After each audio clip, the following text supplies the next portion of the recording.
ನನ್ನ ಹೆಸರು ಶಾಫಿಯಾ ಫಿರ್ದೋಸ್. ನಾನು 4ನೇ ತರಗತಿಯಲ್ಲಿ ಓದುತ್ತಿದ್ದೇನೆ. ನನ್ನ ಶಾಲೆಯ ಹೆಸರು GLPS ಇಸ್ಲಾಂಪುರ. ನಾನು ಈಗ ಭಗವದ್ಗೀತೆಯನ್ನು ಹೇಳುತ್ತಿದ್ದೇನೆ. ಓಂ ಪರಮಾತ್ಮನೇ ನಮಃ. ಶ್ರೀಮದ್ ಭಗವದ್ಗೀತಾ ಅಥ ದ್ವಾದಶೋಧ್ಯಾಯಃ. ಭಕ್ತಿಯೋಗಃ.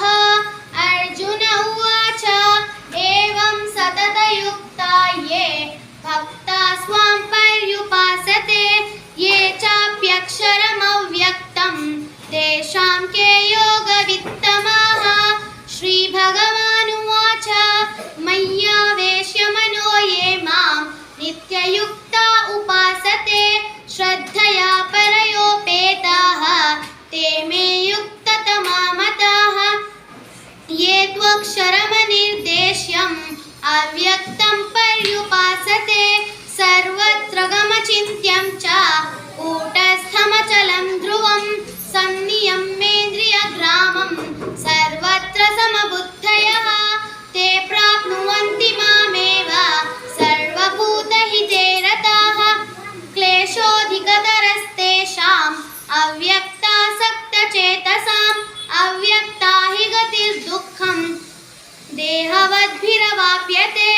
ಯೇ ತು ಸರ್ವಾಣಿ ಕರ್ಮಾಣಿ ಮಯಿ ಸನ್ಯಸ್ಯ ಮತ್ಪರಾಃ ಅನನ್ಯೇನೈವ ಯೋಗೇನ ಮಾಂ ಧ್ಯಾಯಂತ ಉಪಾಸತೆ ತೇಷಾಮಹಂ ಸಮುದ್ಧರ್ತಾ ಮೃತ್ಯು ಸಂಸಾರ ಸಾಗರಾತ್ ಭವಾಮಿ ನ ಚಿರಾತ್ ಪಾರ್ಥ ಮಯ್ಯಾವೇಶಿತ ಚೇತಸಾಂ ಮಯ್ಯೇವ ಮನ ಆಧತ್ಸ್ವ ಮಯಿ ಬುದ್ಧಿಂ ನಿವೇಶಯ ನಿವಸಿಷ್ಯಸಿ ಮಯ್ಯೇವ ಅತ ಊರ್ಧ್ವಂ ನ ಸಂಶಯಃ. ಅಥ ಚಿತ್ತಂ ಸಮಾಧಾತುಂ ನ ಶಕ್ನೋಷಿ ಮಯಿ ಸ್ಥಿರಂ ಅಭ್ಯಾಸಯೋಗೇನ ತತಃ ಮಾಮಿಚ್ಛಾಪ್ತುಂ ಧನಂಜಯ. ಅಭ್ಯಾಸೇಭ್ಯ ಸಮರ್ಥೋಸಿ ಮತ್ಕರ್ಮ ಪರಮೋ ಭವ ಮದರ್ಥಮಪಿ ಕರ್ಮಾಣಿ ಕುರ್ವನ್ ಸಿದ್ಧಿಮವಾಪ್ಸ್ಯಸಿ.